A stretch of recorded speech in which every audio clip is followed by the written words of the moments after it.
Bismillahirrahmanirrahim. Assalamualaikum warahmatullahi wabarakatuh.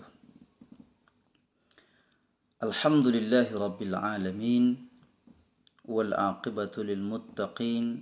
Wala udwana illa ala zalimin. Ashhadu an la ilaha illallah wahdahu la sharika lah. Wa ashhadu anna Muhammadan abduhu wa rasuluh. La nabiyya ba'dah.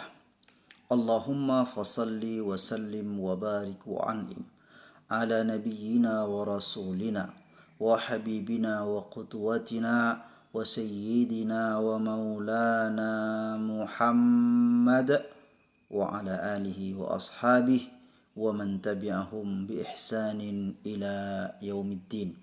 Allahumma 'allimna ma yanfa'una wanfa'na mimma 'allamtana. Rabbana zidna ilma warzuqna fahma. Rabbi shrah li sadri wa yassir li amri wahlul 'uqdatam min lisani yafqahu qawli.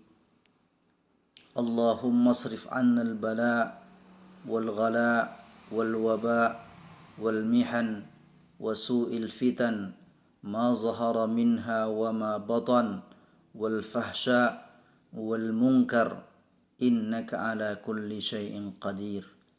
Irhamna ya arhamar rahimin. Amma ba'd. Kaum muslimin, kaum muslimat rahimani wa rahimakumullah.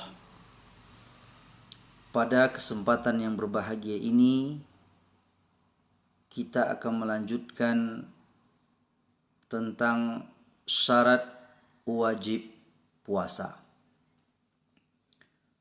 Kita sudah sampaikan dua.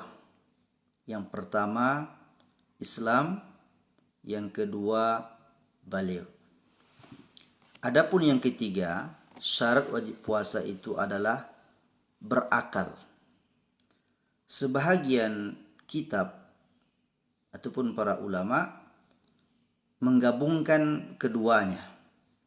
Maka mereka menyebutkan syarat wajib yang kedua adalah mukallaf. Artinya orang itu sudah dibebankan ke pundaknya pelaksanaan syariat. Maka orang mukallaf itu baligh dan berakal. Namun di sini dipisahkan. Maka nomor 2 itu adalah baligh dan saat ini yang ketiga adalah berakal. Jadi puasa itu hanya diwajibkan kepada orang-orang yang berakal. Adapun orang yang gila maka tidak wajib bagi dia berpuasa di dalam kondisi gilanya itu, sebagaimana juga anak-anak yang tidak diwajibkan puasa kepada mereka. Ini berdasarkan hadis dari Ali bin Abi Thalib yang sudah kita bacakan pada kesempatan yang lalu, bahwa di antara orang yang tidak dibebankan syariat hukum kepada mereka, wa anil majnuni hatta yufiq, orang gila sampai dia sadar. Maka apabila orang gila itu sadar, maka dia tidak wajib mengqadha puasa yang dia tinggalkan selama dalam kondisi gilanya, apakah yang dia tinggalkan itu sedikit ataupun yang dia tinggalkan itu banyak. Apakah dia sadar setelah bulan Ramadan ataupun di pertengahan bulan Ramadan. Kemudian yang berkaitan dengan masalah berakal ini juga adalah masalah orang yang pingsan. Karena orang pingsan di situ juga akalnya dianggap hilang. Maka dia tidak wajib berpuasa selama dalam pingsannya itu. Hanya saja jika dia telah sadar dari kepingsanannya, maka dia wajib mengqadha daripada puasa yang dia tinggalkan. Jadi perbedaan antara orang gila dan orang pingsan itu pada wajib atau tidaknya mengqadha puasa yang ditinggalkan. Adapun orang gila dia tidak wajib mengqadha, adapun orang pingsan dia wajib mengqadha puasa yang dia tinggalkan. Dan dalam masalah yang tiga ini, syarat wajib yang tiga ini, Islam baligh berakal. Maka ada beberapa masalah yang perlu dijelaskan. Yang pertama, apabila ada seorang non-muslim masuk Islam, atau ada orang gila yang sadar, atau ada seorang anak-anak yang balik di pertengahan siang Ramadan dan dia tidak berpuasa, apa yang harus mereka lakukan? Maka mereka dianjurkan ketika itu untuk berpuasa, menahan dari segala yang membatalkan puasa seberapa waktu yang dia dapatkan di siang itu, dalam rangka untuk menghormati waktu yang diberikan oleh Allah Subhanahu wa taala. Tetapi hukum puasa itu tidak wajib. Itu disunnahkan saja karena memang mereka tidak mendapatkan waktu full untuk pelaksanaannya. Ini yang pertama.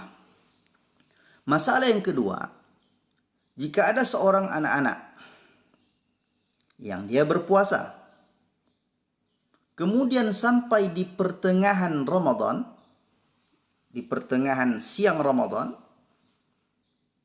maka bagaimana harus dia lakukan jika dia balik?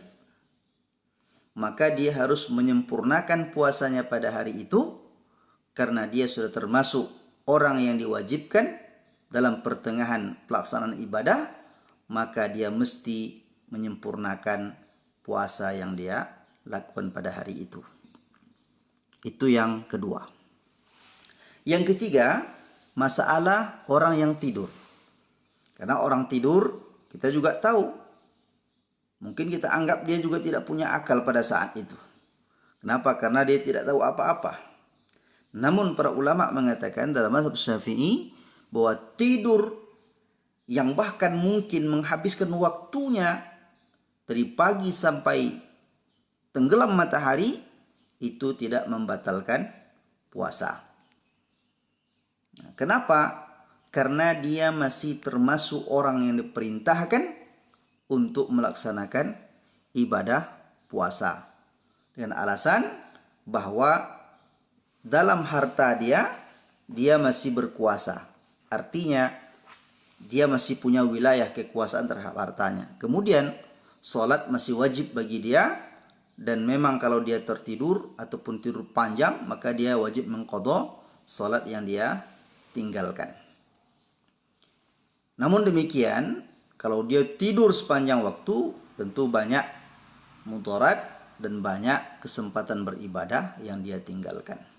Kemudian, apabila seseorang berniat berpuasa, kemudian di pertengahan siang dia pingsan, maka puasanya sah. Kenapa? Karena dia masih mendapatkan sebahagian waktu dalam melaksanakan puasa. Maka pingsannya itu tidak berpengaruh terhadap puasa yang dia lakukan. Kecuali kalau dia tidak mendapatkan sedikit pun kesempatan untuk berpuasa. Kemudian yang terakhir, apabila seseorang berniat berpuasa, kemudian dia gila, maka puasanya menjadi batal pada saat itu. Sebagaimana juga seorang wanita yang berpuasa, kemudian dia haid dan nifas di pertengahan siang, maka puasanya batal. Kaum muslimin, kaum muslimat yang dirahmati oleh Allah Subhanahu wa taala, itu yang dapat kami sampaikan pada waktu yang berbahagia ini. Mudah-mudahan bermanfaat, dan jangan lupa mendoakan orang yang menyampaikan, keluarganya, kedua orang tuanya, dan juga seluruh kaum muslimin dan kaum muslimat. Mudah-mudahan Allah Subhanahu wa taala merahmati kita dan menyelamatkan kita dari berbagai macam bala dan musibah. Fa'tabiru ya ulil absar la'allakum turhamun. Assalamualaikum warahmatullahi wabarakatuh.